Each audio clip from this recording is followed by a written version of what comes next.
On today's episode. When I would go outside and I needed my moments, that was the one thing I'm doing. I was like, okay, God, give me some patience. Direct me what I'm supposed to be doing. Where should I be going? What should I be saying? I was always talking. I think without having faith in God, knowing that, hey, He put me here at this time. He put me here to take care of them. This is what He wants me to do. I probably would have ran in the other direction. I would have been like, I am gone. You know, I have other family members that could take care of this. But knowing that God trusted me to do it played a huge role. Welcome to the Life Challenges podcast from Christian Life Resources. People today face many opportunities and struggles when it comes to issues of life and death, marriage and family, health and science. We're here to bring a fresh biblical perspective to these issues and more. Join us now for Life Challenges.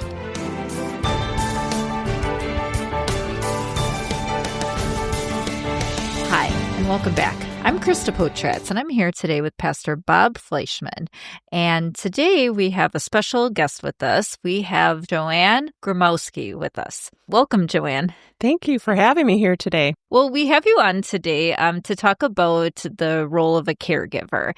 And specifically, we're going to do an episode today on the role of caregiving as it pertains to parents. But really, this topic can be used in a lot of different contexts too, probably. And we've touched on some of these as well, caretaking for a disabled child and so on. Do you want to tell us a little bit about yourself and your role as a caregiver? Yeah, so I was a caregiver for both my mom and my dad. Not as long for my dad, but longer for my mom. I also was a caregiver for my aunt, who is my mom's twin sister. So I had a lot of experience throughout the years. Each case was so different. My dad needed more help because he had a leaky heart valve. And so I had to start taking more of the role of mowing the lawn, doing some of the heavy work, doing the snow shoveling for him. Once in a while, it was more taking the car keys away from him because, you know, he would have an episode while he was driving. So it was stepping into these different roles that I was not used to whatsoever. After he passed away, I took over for my aunt, and she was completely different because she had problems with diabetes. She had cancer. She couldn't walk. She couldn't see. She couldn't hear. And then dementia set in. So there was a lot of extra work with her, a lot of learning that I had to do. It kind of blindsided me, actually. The stuff that I could not even imagine because it changed from day to day. And then probably 5 years after my aunt passed away, my mom started having Alzheimer's. She also had heart problems and diabetes. All of them were very strong-willed. So trying to get them to change their habits was very difficult. With my mom, she was the type of person that could never sit down. She never wanted anyone to help her. So trying to take things away, just little things like don't iron anymore because you leave the ironing board on. You could start a fire, don't cook. Little things like that. That was her whole life. It was very difficult trying to take things over from her. So when you were in this role as a caregiver, then you said you took care of your dad and then your aunt and then your mom. So it was always just one person kind of at a time? Yes, always just one person at a time. So with my dad, I always had my mom. With my aunt, I had my mom. But then when it was just my mom, I needed that extra help. So I did enlist my daughter, who was old enough at the time, and two of my brothers also helped a lot with my mom. Did your aunt live with you, or did you live with your aunt? Or Yes, all three of us lived together at one point or another. Wow. My mom and dad at the same time, and then my aunt moved in after my dad passed away. So it was a lot easier that way than trying to go back and forth between houses and take care of two houses at once rather than just one house. Plus, I was also a single mom by the time my aunt needed help.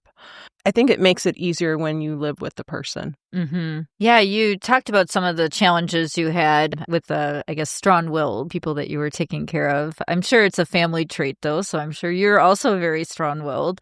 No, I could vouch for that. Yeah. But what were some of the other challenges that you experienced, or some maybe of the most challenging things that you didn't really think of before you started taking on this role? I think I didn't know much about dementia and Alzheimer's. So that was a big challenge, just seeing the personality traits change. And the biggest thing that I learned from my aunt was you're not going to change her opinion. You have to meet her where she's at. We talk about that a lot with New Beginnings, but you have to meet her where she's at and become part of her reality. And I think that was a problem for my mom helping take care of hers, because my mom, being her twin sister, could not accept, hey, you're always wrong. You're not seeing this the way it is. Where I was more like, okay, so there's people in your bedroom right now, and that's why you can't go to sleep. Okay, well, let's try sleeping out here in the chair, the recliner chair. And just whatever she wanted to tell me, I just listened like it was a nice story going on, but I wasn't going to tell her she's wrong. And I was lucky with her because she couldn't walk. Being so strong-willed, she really wanted to leave. And I know that's a huge problem even in nursing homes, where individuals don't understand that they have something wrong and they just want to get up and leave and do what they want. So in some sense, having some of the disabilities that my aunt had helped, because otherwise I would have been chasing her down the street. Mm-hmm. Yeah. Learning just to accept them where their reality was a big one. And did you learn this stuff trial and error, or were you also trying to consume, information on websites or books, or how were you gaining the information you got?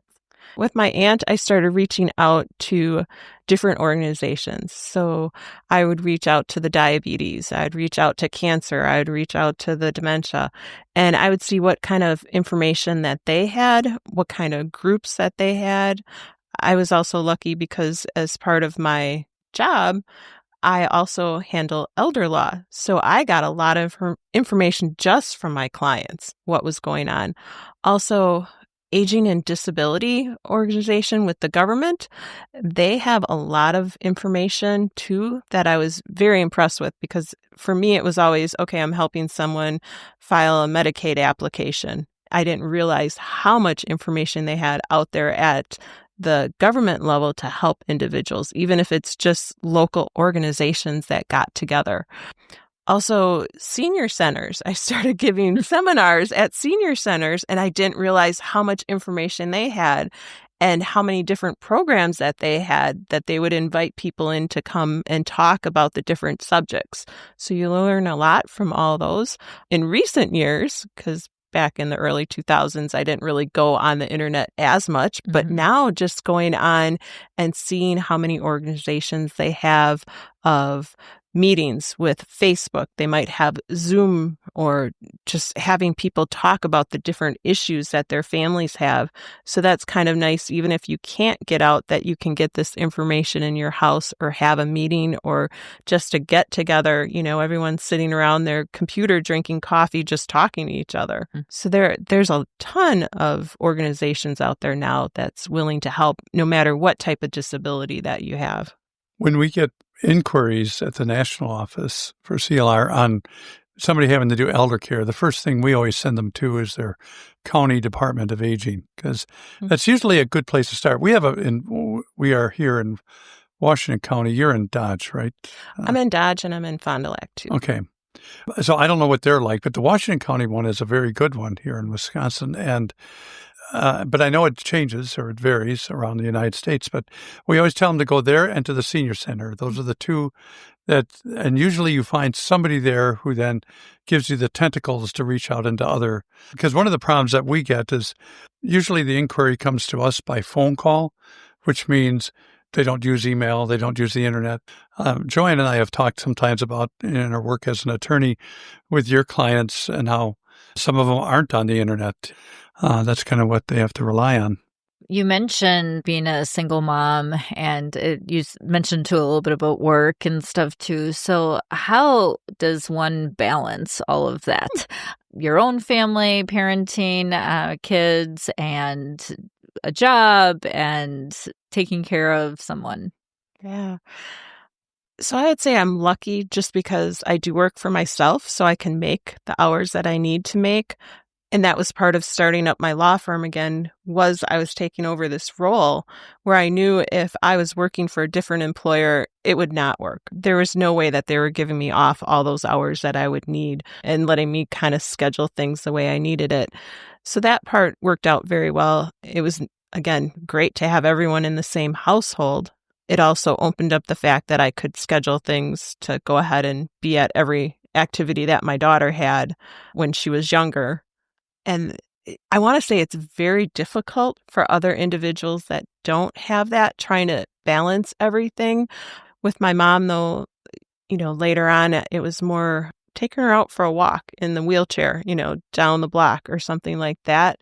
That helped me get out, kind of clear my mind, where I knew she was just sitting there and I didn't have to go run here, run there. Or if she was into something, I had to watch her. She was right there in front of me, but I got to go take her for a walk down the street. So just trying to adjust little things and also making sure that the family is involved. With my mom, as I said, I had my brothers, 2 of them, and I had my daughter also helping. So we all kind of took time. And if I knew I was having a bad day or I knew I had a lot of work going on, it was like the first thing I did was say, I need help. And that's one of the things I regret with my aunt, is not seeking out more help at the time, because with her being up all night and trying to work during the day and take my daughter to school and everything else, I was exhausted. I just took cat naps all the time. I would purposely go pick my daughter up 10 minutes early so I could just sleep in the car for 10 minutes. I mean, that's how it was, and I was doing work in the middle of the night. So I think the biggest thing is making sure that you take care of yourself, finding time for yourself just to get your mind, your emotions, all that settled before taking care of someone else too, and counting on people. I mean, people that I didn't even think to even ask. The neighbors would come over and cut the lawn for me. Little things like that, it makes a huge difference. And I think also, if I didn't go out and ask my brothers, they were under that assumption that, oh, everything's okay. When she asks, that's when she needs help. Where beginning, I was like, why are they not just helping me? They should know this already. And they don't. Again, I was lucky enough to have one of my brothers live with us for a couple months, because he used to travel around the country and he was moving into a new place. And he's like, oh, I need a place to stay for a while. I'm like, oh, you just upstairs, we got another room. And I think that was it. He was like, wow, I did not know how tough it was or how much you had to do. So when he found out, he started talking to my other brothers saying, yeah, I think I need to move back to Wisconsin and just help. Mm-hmm. And I think that's it, is just getting the family in there to help you right away, or whatever you need. Asking for help sometimes is the hardest, but it is the best thing to do. That's such an interesting perspective too, that you have, having gone through it with maybe wishing, okay, I should have asked for more help, and then going through it where you got more help and seeing the difference that makes. Because I think that would be true for a lot of people, that you kind of would just sit there and be like, why is no one helping me? And you maybe want to ask, but you maybe don't know how well it would be received either. Mm-hmm. Well, and then a lot of times people will offer to help, and there are times when you don't need it. And then they may misunderstand it as, well, she just wants to do her thing, And I mean, I get that a lot because I'm a tad on the OCD side. And so a certain way I load the dishwasher, a certain way I clean the kitchen, a certain way I do the laundry. And so when people offer to help, it's kind of like, no, don't help me. I got this. But my mother, of course, mothers have the way of getting the best figured out. And my mother just turned 87, and she's my number one helper in caring for Diane. Because my mom will always say, you need me, just tell me, and I'll drop everything, come over. And it helps that she lives next door. So that works. But it is important. But I think my problem is I sometimes telegraphed the signal that I don't want help. And What would your advice be to somebody who maybe does need some help but doesn't know how to ask for it? Maybe knows that they need help, but maybe doesn't understand what help they need. Yeah, that's a good question. For me, it was trying to give up little things for people to do because I kept thinking, oh, I can handle it all. I don't need the help and stuff like that. And then when I realized that was it. I'm like, well, what do I need help doing? Okay, well, I just might need you to take them to a doctor's appointment. That's it. I can be on the phone with you while you're at the doctor so I can hear everything, but I just need that little bit. Or I just need an hour for me to just go out and walk or go shopping. Sometimes it's just the baby steps first, not I need 24-hour care. Sometimes it's just making little baby steps, and seeing, yeah, I do need someone to cut the lawn because then I can do this. I don't have to worry about it. It's just that first step of just finding maybe the small things that someone can help you with and then kind of just letting it grow on there, because as time goes on, you're going to be spending so much more time doing the caretaking part that you probably will need help more and more of what you normally do, even as it gets to later on where I needed help lifting my mom up sometimes, or just getting her into the shower and out. And maybe it was my two brothers after she had her last hip surgery. They were like, yeah, she can't get into the bathtub. We cannot keep lifting her in and out of these chairs. We're coming in and we're redoing your whole bathroom for you. So, I mean, Wow. it kind of just grew. What do you need help with? And it would just be little things. And then it just kind of kept growing bigger and bigger.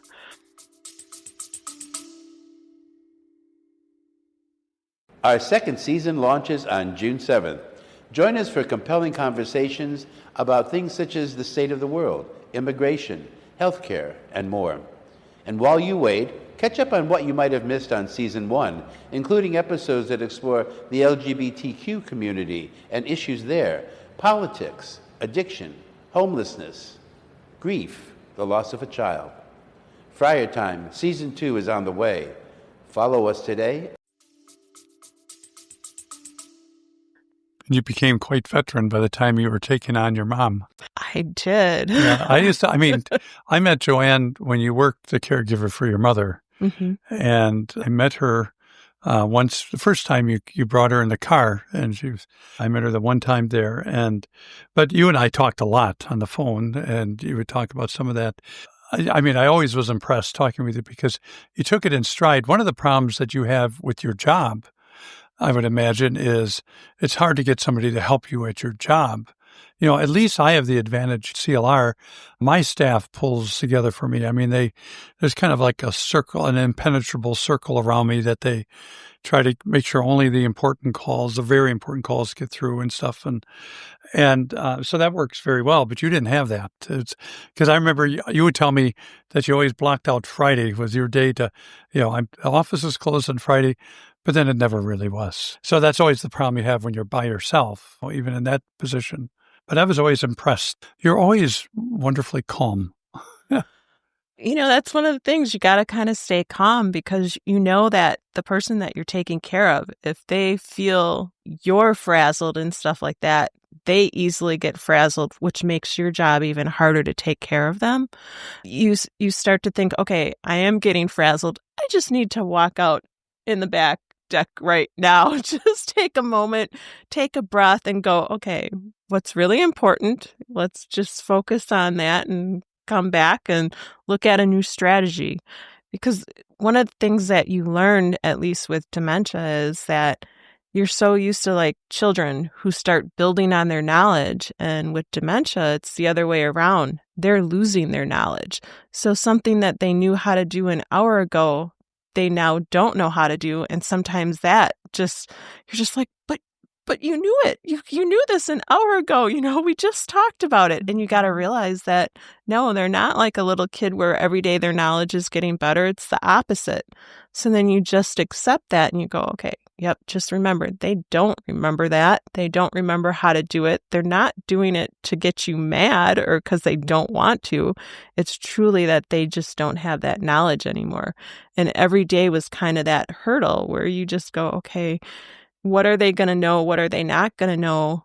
Even just little things like trying to get to the doctor's appointments. The time it took from the beginning was pretty short. Let's get dressed, let's get going. The time that at the end, it was like I could start 2 hours in advance and I still might be 5 minutes late. When I might have left 15, 20 minutes earlier than what I normally do, I still could be 5 minutes late because of just what they could or could not do, or got to stop for the bathroom 10 times before you get to the doctor. Lots of different things. Mm-hmm. So yeah, you just got to keep taking it as it is and accept it and say, okay, this is how it is. This is reality, and just go with it. You can't say, but it was like this yesterday. It was much better. No, this is what today gives you. In working with your clients, because I know you have a number of retired elder clients, what did you learn from them? I mean, did you oftentimes go to visit somebody and you can see, wow, that's really working. I'm going to have to try that, or that's a train wreck. I'm staying away from making that mistake. I did learn a lot. Sometimes it was just when I see the client's child argue with them, and I'm like, hey, I would just talk to them and say, you need to just kind of step back and take it how it is. They're not trying to get you mad about this. But I did learn more from the parents themselves that just started to go through it, like little things that they would say, this is working for me. I know that I'm losing my memory, and this is how I do things to help myself out. Maybe it was having a list, like a piece of paper for them to write down things that they wanted to remember during the day, or note, this is where I keep my car keys. There'd be a board. Okay, this is where I put my car keys last, or something like that. Not that you want to use car keys as an example, because if they're that bad, you probably want to start taking the car keys away. But I think that was one of the most interesting things, was just having this sheet of paper that they could write on questions that might go through the day, or if they really wanted to watch this TV show, it kind of helped them organize it too. So I did use that with my mom, where she kept her own notebook and would write things down as the day went on. And my mom was very different too, though. A lot of people with dementia don't know that they're having it, where my mom was always like, my mind isn't working and I don't know why. So that's kind of the hardest thing to explain, where other people, they don't know that they have an issue. Mm-hmm. But that notebook, I think that was one of the lifesavers with my mom, so she could write it down, and I never would have thought of that. How important, Joann, was routine, doing everything the same? Not so much with my mom.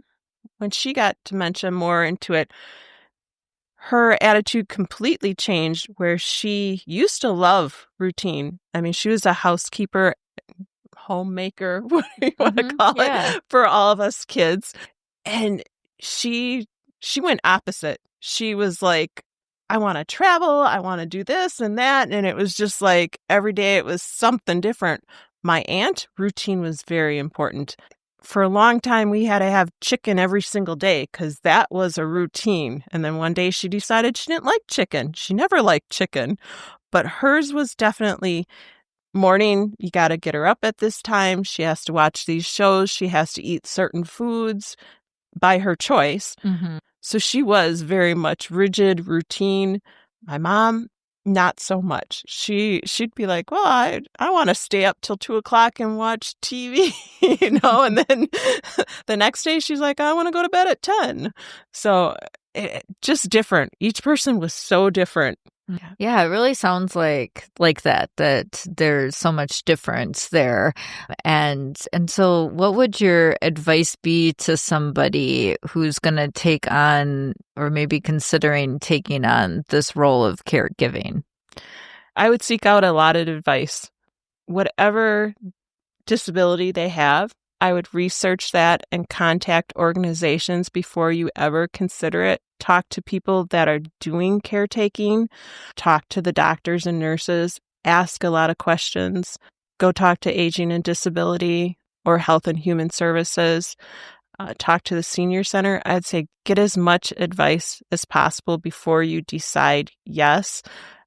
I know sometimes you don't have that time. You don't have the luxury to make that decision, but also make sure that you have people there already in place that are going to help you. Talk to your siblings or hire someone or neighbors, whatever it is. Make sure you have that group in place for you ahead of time and asking questions. One of the things that I recently have been telling my clients, I should say the last few years, is make sure that you have your legal documents in place, because once they no longer can sign for their powers of attorney for finance or healthcare or the HIPAA law, that just means that you're going to have to go to court and become the guardian, and you don't want to have to go to court to make those decisions. So make sure they have everything in place ahead of time, especially the HIPAA one. Normally, that falls in the healthcare power of attorney, but I've been telling people to get that separately now, only because maybe the healthcare power of attorney doesn't need to be activated. Maybe they are still capacitated, but that HIPAA document, if you sign a separate one, that will allow the caretaker to talk to the doctors, get information, make appointments, all that stuff without having a healthcare power of attorney activated. Because by law, they don't have to do that. They don't have to talk to you. If there's a reaction to the medication, they don't have to talk to you about it because the healthcare hasn't been activated. But with the HIPAA, they're allowed to. So that's one of the documents that I've added to my list that definitely should have separate than the healthcare power of attorney. Well, and that HIPAA thing, it's amazing how many people think, well, because you're a spouse, and that isn't, I should know, we have the Christian medical directive here.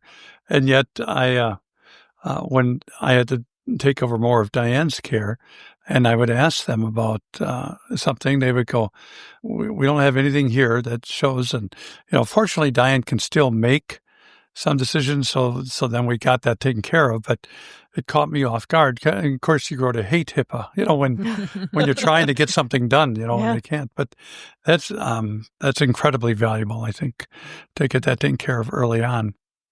What role has your faith played in caregiving? Huge. When I would go outside and I needed my moments, that was the one thing I'm doing. I was like, okay, God, give me some patience. Direct me what I'm supposed to be doing. Where should I be going? What should I be saying?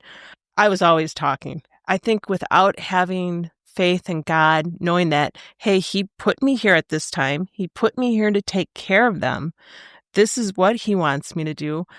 I probably would have ran in the other direction. I would have been like, I am gone. I have other family members that could take care of this. But knowing that God trusted me to do it played a huge role. Knowing that, yep, He's right here with me through this whole thing. I have someone to talk to. He's answering me in different ways. But yeah, I can't imagine people that don't have God in their life. What are they thinking? Who do they depend on? When I needed help, I was just like, okay, I need help, God. Yeah, He would send a neighbor over to cut the grass. I was like, okay. So yeah, having God is very important. How many years total were you a caregiver?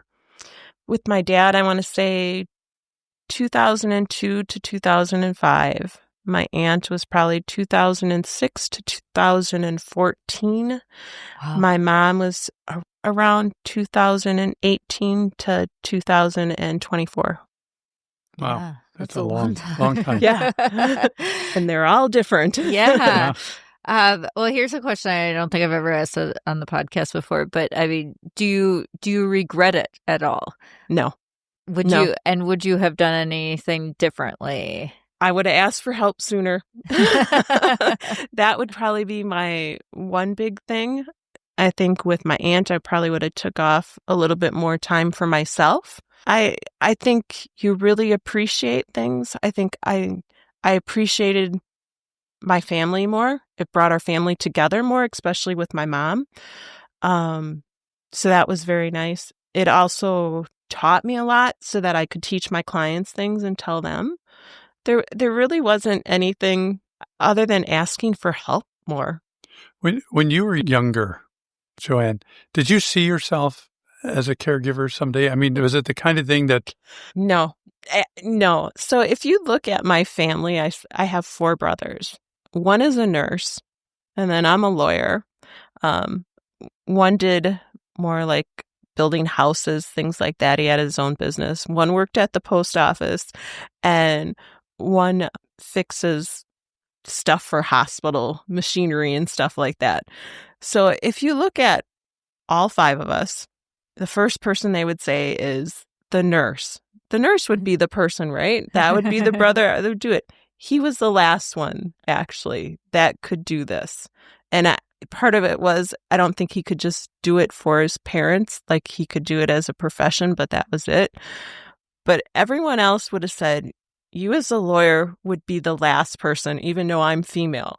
Like, they would be like, oh, you're too business orientated. You're working 60 hours a week. This is not your cup of tea kind of thing. And I probably would have agreed with them. So for me to take over, it was definitely different. What did you learn about yourself doing this? That I could do it. I have gag reflexes when it comes to bodily fluids. I'm not going to tell you, I had to get past that. Like, that was probably the biggest thing where it was just like, I can't do that. Like, I cannot clean someone up. I can't give them a shot for their diabetes. Like, it was just all sorts of different things. I mean, that's why I didn't go to medical school. I can't do any of that. So that was the thing that I learned. I actually could do it. I actually have patience, and just God gave me all that along the way, because I don't think I had it before I started. You learn what it means to be committed to someone, even when it's not always fun. And I think people have to, it's sometimes hard, when I talk about, like, from a husband and wife relationship or a parental child relationship, we always talk about affection as being kind of a rewarding experience. I love you, you love me. I say, please, you say thank you. So what happens with dementia or something like that, where you don't get the responses back or signs of affection, and then you find out that kind of more the agape love. God, my love for you is also one of commitment. It doesn't have to always be rewarding or fun, but in that process, at least for me, I think it made me a better person.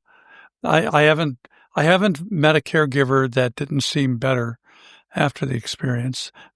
They were all worn out, for a while, but they were better. I mean, better people. How was it, the transition for yourself, like caregiving for so many years, to now not doing it? Yeah. So after my mom passed away, I was like, wow, I have no one to take care of anymore. My daughter moved out. My mom passed away. I'm like, what do I do with myself? I think that was the first thing. It was just like, okay, now what do I do with myself? And of course, God filled that in for me right away. But it's kind of hard. I think the other part that's hard is, I was so used to being able to have my mom there all those years. And you want to come home and be like, hey, this happened today, that happened today. And I'm like, well, I guess I'm telling the dog the story, because, it's a huge change. I don't want to say like it was a weight off my shoulders or anything like that, because it really wasn't. But it was just a different change, a different season of life that I had to get used to now. Yeah, you don't think about it, the after part. I think, yeah, I can definitely see that, because when you're in it, it's probably so taxing at times and consuming that you don't think about what it would be like without it. Yeah. I've enjoyed the benefit of you being well seasoned in all this, Joann. So, because on occasion I've had to cry on her shoulder about things I'm doing, and she just would always say, "Oh yeah, I've been there, done that." Yeah. Yeah. Well, thank you. It sounds like you have a wealth of knowledge on this topic, and we really appreciate you sharing with us today about this. Oh, thank you for having me. And we thank all of our listeners for joining us. And if you have any questions on this topic or any others, you can reach us at lifechallenges.us. And we look forward to having you back next time. Thanks a lot. Bye. Thank you for joining us for this episode of the Life Challenges podcast from Christian Life Resources. Please consider subscribing to this podcast, giving us a review wherever you access it, and sharing it with friends. We're sure you have questions on today's topic or other life issues. Our goal is to help you through these tough topics, and we want you to know we're here to help. You can submit your questions as well as comments or suggestions for future episodes at lifechallenges.us or email us at podcast@christianliferesources.com. In addition to the podcasts, we include other valuable information at lifechallenges.us, so be sure to check it out. For more about our parent organization, please visit christianliferesources.com. May God give you wisdom, love, strength, and peace in Christ for every life challenge.